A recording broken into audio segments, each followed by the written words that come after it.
Hi everybody, today I'm going to show you how to use the Thrombinator device. For that you need in total 12 ml of ACP divided into 3 ACP syringes, 4 ml per syringe. Furthermore, you need the Thrombinator device, you need a filter, you need a 10 ml syringe, and you need 2 small syringes per syringe, 1 ml and 1 female to female adapter.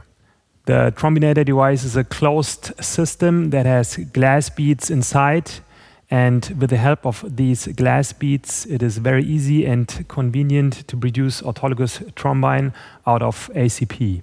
On top, the Thrombinator has 2 insertion points, one for injection of the ACP and the other one for withdrawal of the autologous thrombine.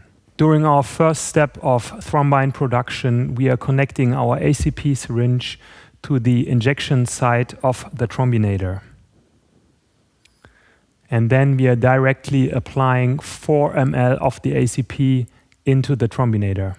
Then you take away the ACP syringe. After injection of the 4 ml of ACP, you shake the Thrombinator for 5 seconds and then put it back flat on the table with the injection site down.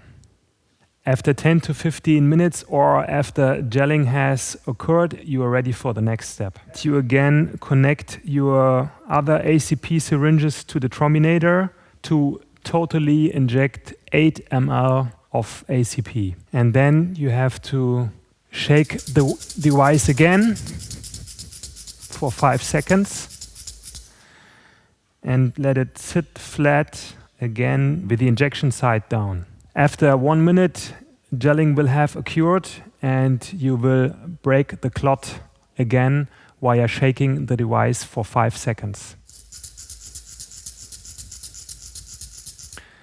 In the next step, you apply your filter to the withdrawal site.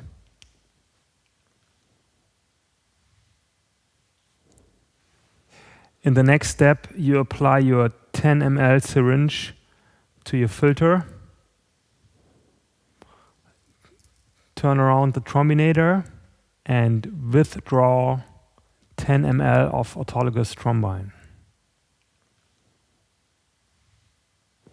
In the next step, you transfer 0.5 ml of the autologous thrombine into a smaller syringe, and your final product is ready for application.